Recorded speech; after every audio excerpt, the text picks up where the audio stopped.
From A&E, this is Biography.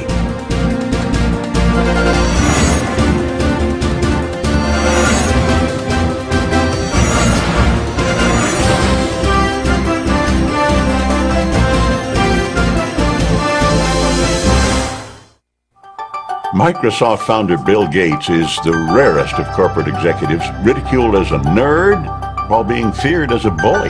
The Justice Department accuses Bill Gates of tactics that have unfairly shut out the competition. For Gates, it's another hurdle along the journey that has made him the richest man in the world. One technology expert claims that Microsoft's reach and influence are greater than any organization in American history. The man orchestrating all that is Bill Gates, the undisputed king of the Microsoft empire. When the biographers and historians write the history of the 20th century, Bill Gates is going to go down as the best businessman of our century. And Microsoft is one of the greatest companies of the 20th century. He and Paul Allen really saw from the beginning the kind of potential that it had to change the lives of all of us. By the time he went to college, it was probably beginning to be quite clear to him that what he was going to do was going to have to do with computers. What makes Gates so competitive is that he finds it fun. He finds this like a thrilling game, like the games he used to play as a kid. I think people would say that they perceive Microsoft as always playing with both feet on the foul line. I have no doubt that 100 years from now, he will be talked about in the same way that Rockefeller and Carnegie and Ford are talked about, as people who transformed an era.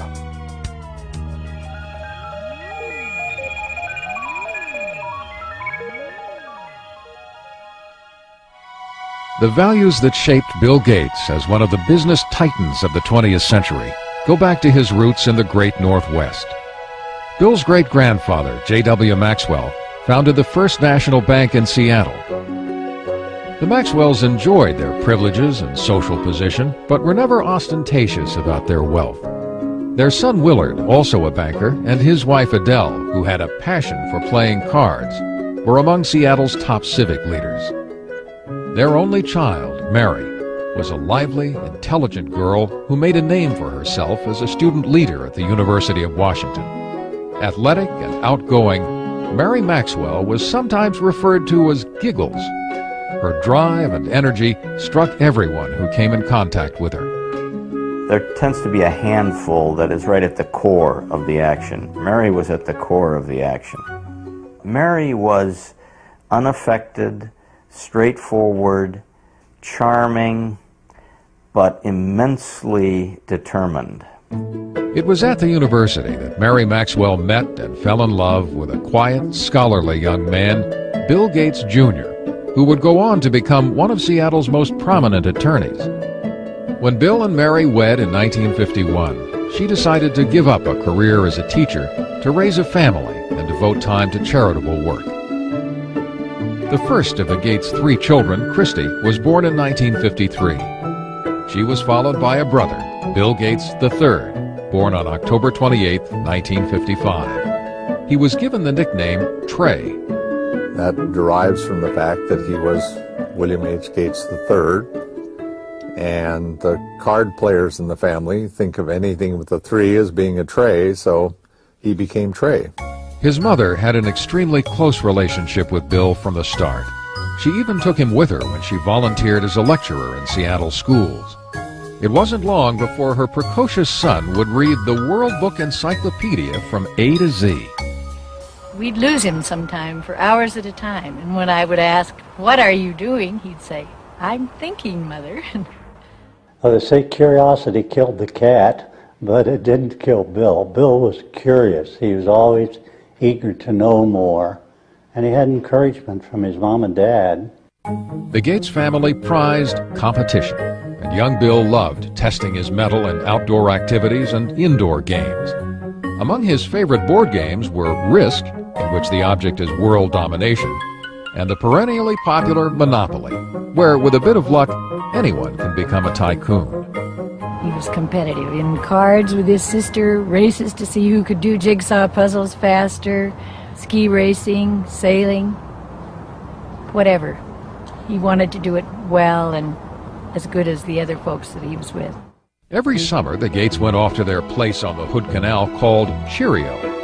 It was here that Bill, his younger sister Libby, and the rest of the family joined friends in staging their own Olympic Games. If you stayed overnight and had a couple of days with them, you would come away exhausted from games and activity. It was a very lively scene. It was definitely competitive, there's no question about it, and the children were all part of that. There was never a dull moment. The first World's Fair in the United States in 22 years. When the Seattle World's Fair opened in 1962, the Gates family rushed to see the wonders predicted for the 21st century, including computer technology. Imagine, if you can, an electronic brain. Bill often returned to visit the high-tech exhibits. It was already clear that he had a natural talent for math and science. But he was also becoming something of a loner, showing signs of preteen rebelliousness that was putting him at odds with his mother. Mary and I grew up in very orderly families where parents were controlling personalities, and we carried that forward. And that particular mode wasn't exactly consistent with Bill or Trey, who somewhere around about 11 or 12 began to be very independent emotionally. He was quite willing to make up his own mind about what he wanted to do and not do, and that was really tough for us, particularly for Mary. He was kind of lost. I mean, he was ill at ease in school, wasn't sure exactly how he wanted to spend his time. Obviously a very smart, brilliant kid, but kind of lacking direction. And he went through some counseling at that time. He went through a change in his school. Although they believed in public education, Bill's parents felt he would find more direction and discipline at Lakeside, Seattle's best private prep school. Lakeside only accepted the brightest and the best students, and Bill fit that description to a T. He began to blossom at Lakeside, making new friends and finding more challenging classes. He was an excellent math student. He was excellent across the board. I mean, he was a superb drama student and interested in reading all different kinds of books and so forth. So he wasn't just totally math science oriented. He had a wide breadth of interests. When Bill started high school in 1969, the U.S. space program was at its zenith. Apollo 11 took men to the moon that July. The Eagle has landed. But the computers that made it possible were still electronic giants that cost millions of dollars and required an army of people to run them. Most schools at that time could never consider buying a big computer. But Lakeside had made an extraordinary deal that would be fateful for Bill Gates. A Seattle company offered the use of its computer through a teletype link to the school. Young Gates was entranced by the possibilities of this primitive machine and started spending every free moment in the computer room. The story has often been told, and it's completely true, that he would get up at night and leave and go over to work on the computer and come back, and we wouldn't know that he'd been gone. As I recall, the headmaster here was asked at a parents' meeting once, "Do you have a drug problem here at the school?" And his response was, "No, I don't think we have a drug problem, but we do have a number of students that are hooked on computers." Bill Gates shared this addiction with upperclassman Paul Allen, who could not have been more different from Gates. He was not only 2 years older, but substantially larger. Where Allen was quiet and contemplative by nature, Bill could be shrill and confrontational. Nevertheless, this odd couple was destined to make history together.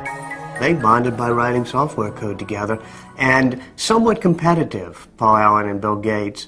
They every now and then would have fights. At one point, Paul Allen kicked Bill Gates, who was a little bit younger, off of the little group they had as writing software, but then he realized that he needed Gates back. He couldn't do it without him, and Gates said, "Well, I'm happy to come back, but this time I'm going to be in charge." By 1970, when Bill was just 15, he and Paul Allen went into business together.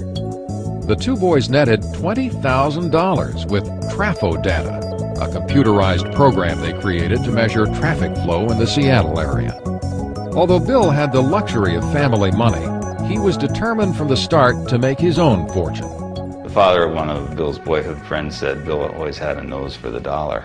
Even as a kid, he knew the value of a contract, and even had a contract to use his older sister's baseball mitt that was signed in a legal document.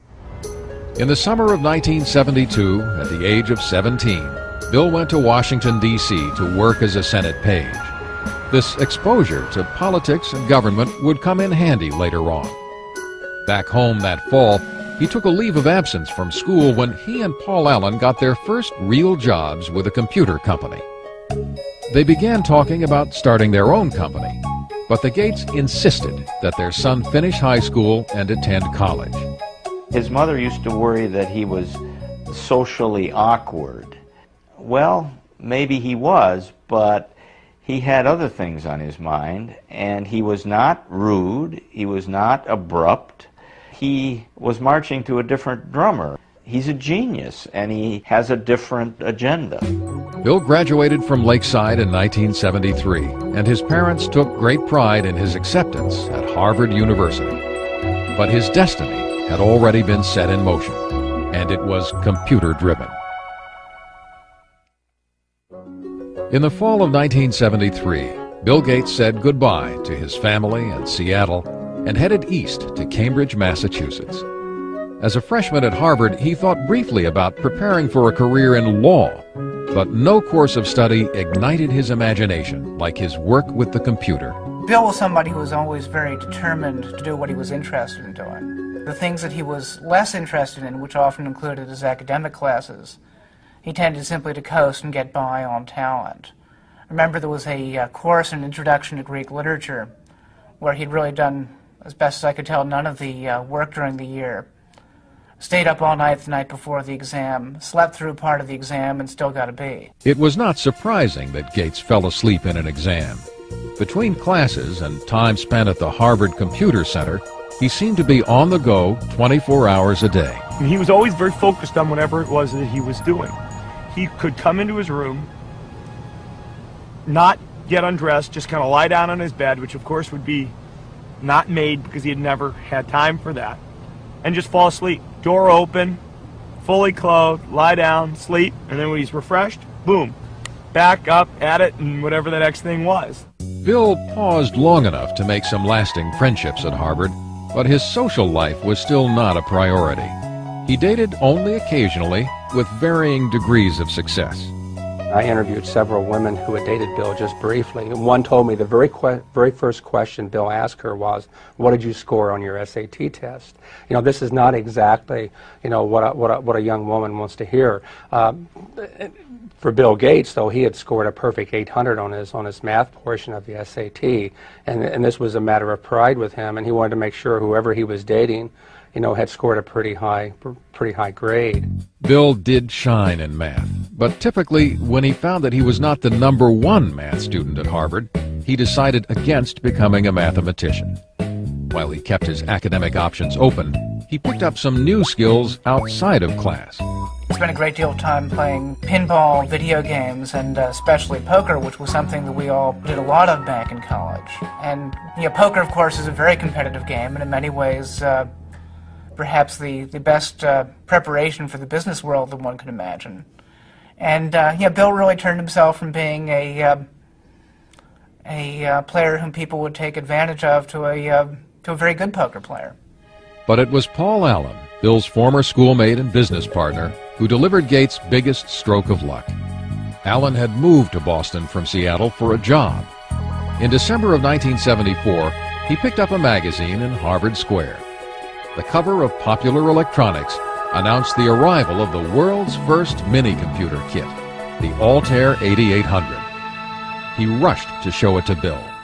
Gates and Allen knew instantly that the day of the personal computer had arrived. They saw that this was going to be an incredible force, an incredible dynamic for the society, and recognized the moment. The Altair was made by a small company in Albuquerque, New Mexico, not far from the former atomic testing grounds at Alamogordo. Ed Roberts, who ran the company, was looking for someone to create software to run on his unique little computer. Gates and Allen convinced him that they were the ones who could do it, and worked day and night at the Harvard Computer Center for 2 months. In February of 1975, Paul Allen went to Albuquerque to test the program he and Gates had completed. When he loaded the Altair with what Bill Gates called the coolest code I ever wrote, it worked. The importance of that moment would have an historic impact on the software industry. I don't think we appreciated the significance of the Albuquerque thing when it first happened, but it didn't take long to realize that they were at the threshold of something that could be quite significant. For 19-year-old Bill Gates, life would never be the same. In the summer of 1975, he and Paul Allen formed Microsoft. Their ongoing work with Ed Roberts' company became so consuming that Bill dropped out of Harvard just before his senior year and moved to Albuquerque. Mary Gates was deeply disappointed by her son's decision. We told him that we'd put some money aside for him to attend school, and if he didn't finish in a few years, we'd have to make some other use of those funds. And by that time, he allowed us out. That would be okay. He'd probably be able to afford to go back if and when the time came. Bill was certain that he'd made the right decision, but making it in software wouldn't be so easy. The personal computer scene at that time was populated by users who were eager to share new information and software without paying for it. It was a practice that put Bill at odds with his peers. Hey, you know, there's a bunch of high school kids and college kids who were doing something very non-mainstream. And Bill was very unpopular because he said, hey guys, don't steal this stuff. We made it and we own it. And that was... yeah, he was one of the business guys in what was a lot of geek hackers. In fact, Gates wrote an open letter to computer hobbyists chastising them about making copies of Microsoft's program.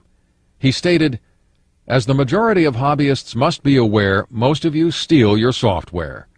Hardware must be paid for, but software is something to share. Who cares if the people who worked on it get paid? Is this fair?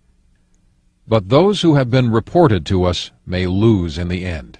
He was looked at as kind of a renegade, and it was different, you know, a different ethic than prevailed at that time. But I'm not sure that the software industry would have evolved in anywhere near the way it has without somebody standing up and saying that that was necessary. Bill had also been battling with Ed Roberts, who considered him spoiled and obnoxious. The two disagreed about almost everything, and Roberts was a formidable adversary. Ed Roberts was a massive man, something like 6'6", weighed 300 pounds. Here Bill Gates was. I mean, he formed Microsoft at age 19, and he looked like he was 13 years old. He was standing up to this bear of a man, going face to face with him and screaming and shouting matches. A final confrontation came in May of 1977, when Roberts sold his business, and Gates had to sue to keep the software he and Paul Allen created for the company. Gates won. We take a hard line on software. Microsoft expanded into new software languages, and Gates and Allen started to sell their products to other computer companies. At the end of 1978, with sales approaching the 1 million mark, they moved Microsoft from Albuquerque to Seattle. Bill was glad to be back and went into high gear to promote his hometown company. We always design with the future in mind. Our research people are always tracking the latest in hardware and software technology. It was Bill Gates who was actually the real marketing genius behind Microsoft. Early on, he was the one who was actually going out on the road and trying to sell this company and its software. And oftentimes, he would take his mother with him on these trips. Bill's highly respected and well-connected mother would come to play a pivotal role in his early career. Mary served on a number of corporate boards as well as the University of Washington. She was on the National Board of United Way. Also on the National Board of United Way was the CEO of IBM, which is how her son met the CEO of IBM, through her. What would your ideal home computer be like? By November of 1980, IBM was banging on the door of the fledgling Microsoft. The largest maker of computers in the world now wanted to talk to Gates and Allen about coming up with an operating system for their new line of personal computers. From their first meeting, IBM misjudged who they were dealing with. He looked like a sub-teen, you know. He was skinny, had a real mop of hair, you know, kind of casual, and basically people didn't take him seriously as a business person. But the IBM brass soon discovered Gates was no amateur. He quickly convinced them that Microsoft could deliver their new software. First, he purchased an existing operating system, which he then adapted for the IBM personal computers, calling it MS-DOS. Bill Gates, as he's often done as a shrewd businessman, knew where to get an operating system. He just went down the road a few miles and bought it for $50,000. But then the real brilliance was that when they developed that operating system for IBM, IBM wanted to buy the source code, which would have given them the disk operating system, or what became known as DOS. And instead, Microsoft refused to actually sign the rights over to DOS. By not owning the rights to the operating system, IBM would now have to pay Microsoft a licensing fee for every copy of DOS installed in its computers. IBM was also about to lose its tremendous edge in computer sales. As other companies introduced personal computers that were cheaper than IBM's, Microsoft was able to sell the same operating system to all of them. There were all kinds of computers that were being conceived at that point in time. And it struck me that I don't know who will win in the hardware business, but Microsoft has a very good chance to win in the software business. Between 1978 and 1981, Microsoft's growth was staggering. The staff was enlarged from 13 employees to 128. Revenues mushroomed from $4 to $16 million. By 1983, 30% of all the personal computers in the world were running Microsoft software. Still, Bill Gates never took his eye off the bottom line. He never flew first class unless it was absolutely necessary. You would often find him sitting in coach, in fact with a blanket over his head so he could get some sleep. So his parents taught him well early on the value of money and hard work, and translated later into his life with not only how he ran his personal life, but how he ran Microsoft. My name is Bill Gates. I'm chairman of Microsoft. The early 1980s was an exciting time for an industry run mostly by people under 30. Microsoft began working on software for innovative companies like Apple and its guru Steve Jobs. Their Macintosh computer and software were considered by many to be the most ingenious in the industry and the way of the future. To create a new standard, it takes something that's really new and really captures people's imagination. And the Macintosh, of all the machines I've ever seen, is the only one that meets that standard. But it wouldn't be long before Microsoft and Apple would be locked in a bitter struggle over the rights to the next generation of software. Bill Gates was also about to receive news that would rock Microsoft to its very foundation. By 1983, the future could not have looked more promising for 28-year-old Bill Gates and Microsoft. The personal computer business was booming, and there was an ever-increasing hunger for software. Bill Gates and Paul Allen were emerging as the crown princes of the personal computer age. But in the midst of the breathtaking rise of their company, they were stunned by some terrible news. Paul Allen, Bill's friend and partner since high school, was diagnosed with Hodgkin's disease, a form of cancer. It did give Bill kind of a perspective that he didn't have before. You know, he'd always been very, very hard driving, very demanding, and this may have helped him understand a little bit better in terms of what other people go through. Allen's disease went into remission 1 year later, but he would never again take full part in the day-to-day business of Microsoft. For two men in their early 30s who created a company of global significance and made millions, it was the end of an era. I think history's going to show that their partnership really was an incredible dynamic. I often compare it to the Beatles, Lennon and McCartney. The songs they wrote together are the ones that pretty much we remember and get played over and over again. They were great songwriters individually. We still hear their songs that they wrote on their own. But somehow together they were even greater than the sum of their parts. And Paul and Bill were like that. By 1984, Bill Gates had become the singular face of Microsoft.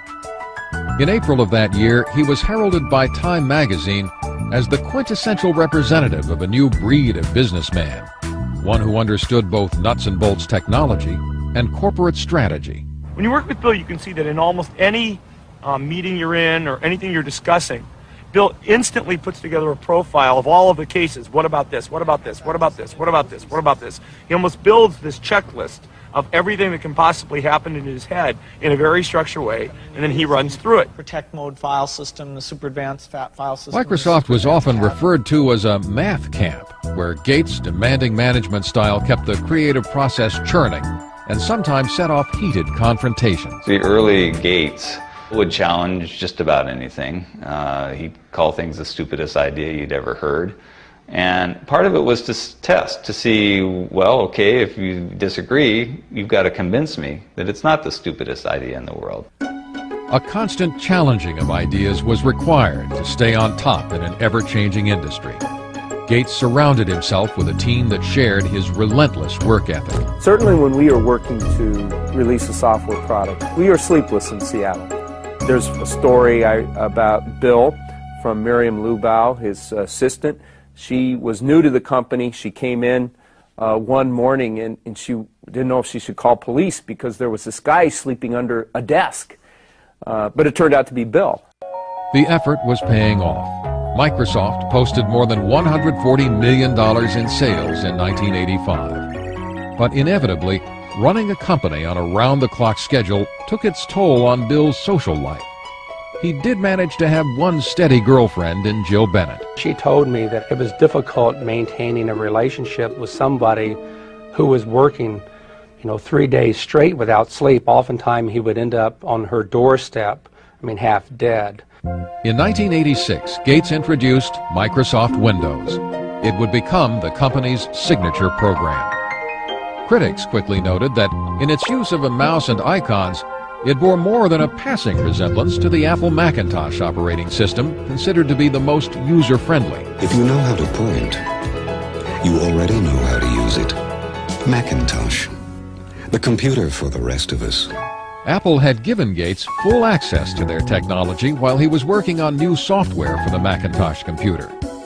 Gates advised Apple early on that they should license their software. But Apple was more interested in selling computers than software. They ignored the suggestion. Once again, Gates took advantage of an opening and ran with it.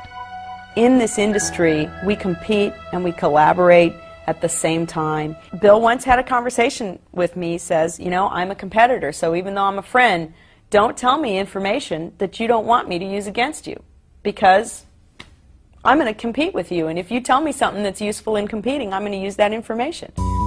Apple decided that Gates was not going to take a bite out of their business and threatened to sue over Windows. Gates, in turn, said he would withhold Microsoft software Apple desperately needed for its computers. In the end, Microsoft overpowered Apple in the courts. Eventually, Microsoft prevailed by showing that even though there were similarities in the way that the two computers operated, each individual function of Windows was markedly different from each individual function of the Macintosh. Even though the first version of Windows was far from perfect, it gave Microsoft a new financial and creative base. In 1986, Bill Gates took his company public. He held 45% of the stock, which made him a billionaire at the age of 31. Still, Gates never felt secure about the status of his company. He doesn't want to fail.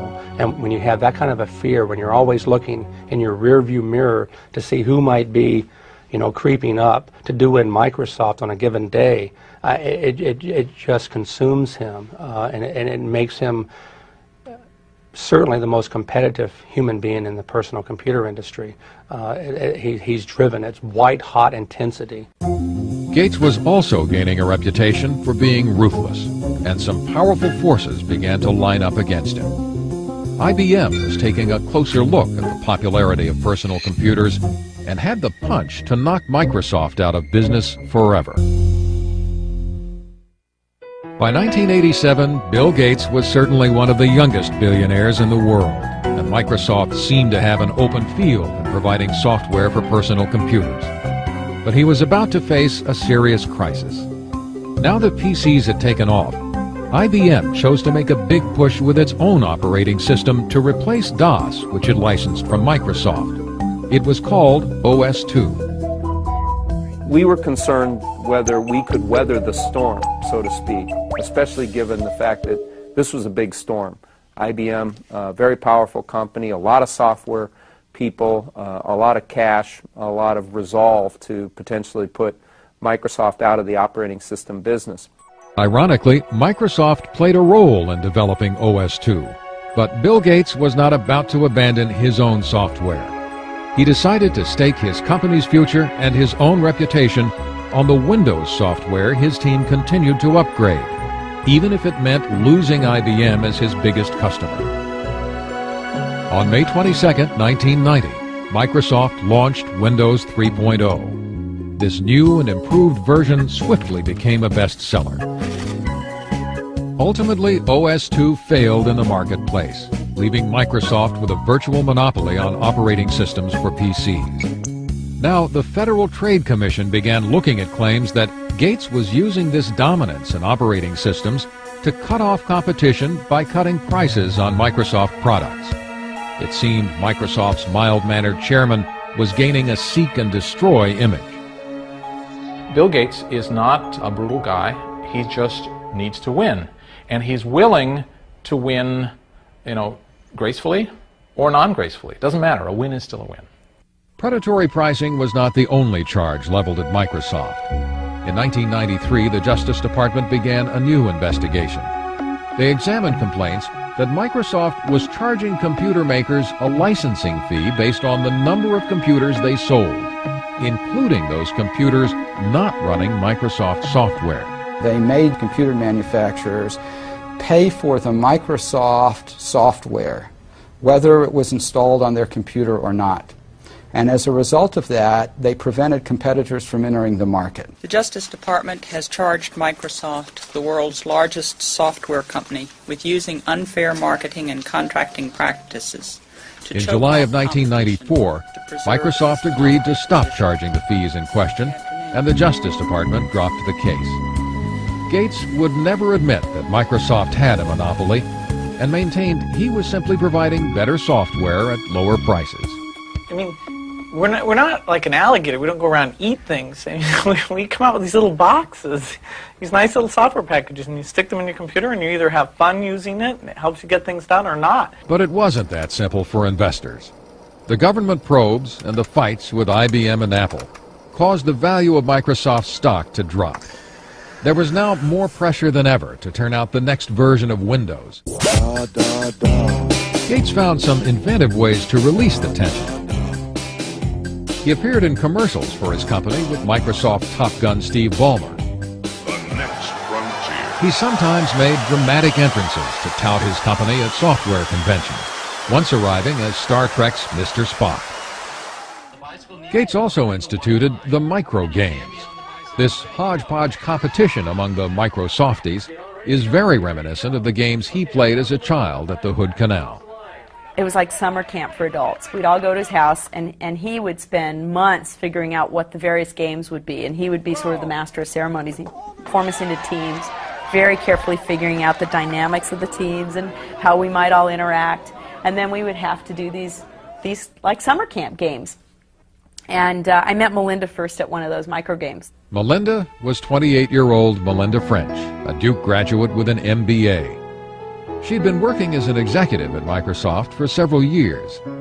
It was becoming increasingly clear to Bill's family and friends that she was the woman that the 37-year-old Gates had decided to spend his life with. He dated Melinda for quite a while before they got married, and so I saw them together over the years, and they always looked like they had a very special thing going, you know, a level of intimacy and a level of intellectual connection that just caused sparks. She's a really wonderful person, a perfect match for him. Very, very bright, very organized, very supportive. very interested in family and good family life. Bill and Melinda were married in Hawaii on January 1st, 1994. The night before the ceremony, Bill had arranged for a special serenade for Melinda. He had Willie Nelson play the night before his wedding, and it was a total surprise. Bill got up and he said, I really love Melinda, and I really want to sing her some songs tonight, and I don't sing that well, and so I asked a friend of mine to come and do a little singing for us, and so it was a big surprise. In Melinda, Bill found a partner who gave him the kind of personal happiness he'd been looking for, and who also understood the professional demands of his business. But only months after his marriage, the joy that Bill shared with his family would turn to heartbreak. His mother, Mary, who had been his most devoted ally, was diagnosed with breast cancer. She died in the early morning of June 10th, 1994. Bill rushed home to be at his mother's side. When he came to the house that night, he'd been stopped by the police on the way because he was speeding. And of course, the policeman recognized him. Wasn't the first time he ever got stopped for speeding, by the way. And they looked at him and they said, "What's going on?" Because he said, I was sitting and the tears were just running down my face. And the policeman said, well, he said to the policeman, "I'm sorry," he said, "my mother just died." And the policeman said, "Well, you go ahead, you go on home, but please slow down a little bit if you don't mind." So he was very deeply affected by his mother's death, as we all were, of course. In the years that followed, Bill would begin to pick up where his mother left off in creating a philanthropic foundation to serve major projects in health and education. But all of his wealth and power would not shield him from the crises he and Microsoft would face on the road ahead. By 1995, 39-year-old Bill Gates had settled into a new life as a married man. With his wife Melinda, he took time off to explore the world from Africa to China. It seemed that Bill Gates now truly had it all. This is a man so successful, his chauffeur is Ross Perot, ladies and gentlemen. Please welcome Bill Gates and the Bill Gates Dancers. 1995 was also a banner year for Microsoft. Windows 95 was introduced to great fanfare. Tonight Show host Jay Leno kicked off the ballyhoo for the new software. Windows 95 is so easy, even a talk show host can figure it out. Clearly, Gates was still Microsoft's best salesman. But from now on, it wouldn't be all business for the boss. On April 26, 1996, Bill and Melinda welcomed their first child, a daughter, Jennifer. He just loves that little girl. It's just so marvelous to see. It's very gratifying to a father to see his own son have the same feeling about children that I did about him and his sisters. So it's really gratifying. At the age of 42, Bill Gates has become an icon of the American establishment. He is now the richest man in the world, with a personal net worth of more than $50 billion. He is a member of a power elite, which includes President Bill Clinton, who shares his newfound enthusiasm for golf. The Gates style has never meant flaunting wealth, but Bill has spent considerable money for convenience and comfort. In 1997, Bill, his wife, and daughter moved into a $54 million dream house. Along with family and guest quarters, there is a library housing the Leonardo da Vinci notebook for which Gates paid more than $30 million. Even though the house will serve many business functions, for the Gates family, it's just home. It's a remarkably family-friendly home, given what it is. I remember the first time going there after it was fully finished, walking through it and seeing, little Tykes cars in various places and things like that. I mean, this is not an antiseptic home that you feel afraid to touch anything or sit anywhere. While Bill may live in a high-tech palace, he has maintained the strong sense of public service Mary Gates gave all her children. He has committed himself to giving away the bulk of his fortune with the help of his wife and father through the William H. Gates Foundations. They've given $200 million for computers in libraries around the country so that others can experience the excitement in computers Gates found as a child. Not everyone in this country can afford access to a computer, and it just makes him realize that offering that kind of access to all citizens, be they 12 years old or 92 years old, will allow everyone to pursue that same excitement that he had as a youngster at Lakeside. Gates and his family have also donated an estimated $800 million for educational projects at colleges and for major medical research. Although he's been criticized for not spending more time and money on philanthropy, at 42, Gates is not ready to give up the helm at Microsoft. The industry keeps changing. I mean, it's the perfect game because it never ends. You can't sit down and relax. In fact, by 1997, Gates found that he was way behind in the exploding Internet market. A company called Netscape was dominating sales of Internet browsers, the software needed to access Internet websites. In some sense, I think the Internet gave Bill a whole new lease on life because it was something new to conquer. Gates set out to close the gap with Netscape by including Explorer, his browser, with every copy of the Windows operating system. It was seen as a move to eliminate his chief rival. If Microsoft chooses to disadvantage Netscape or any other competitor, then the consumer doesn't get a fair choice. When the consumer doesn't get a fair choice, the market can't work effectively. In fact, Gates has been portrayed as a bully on Internet websites, with his company now controlling 95% of the world's PC operating systems. Many users believe he has prevented sometimes better products from making it. In March of 1998, Bill Gates was called to the Senate where he was once a page.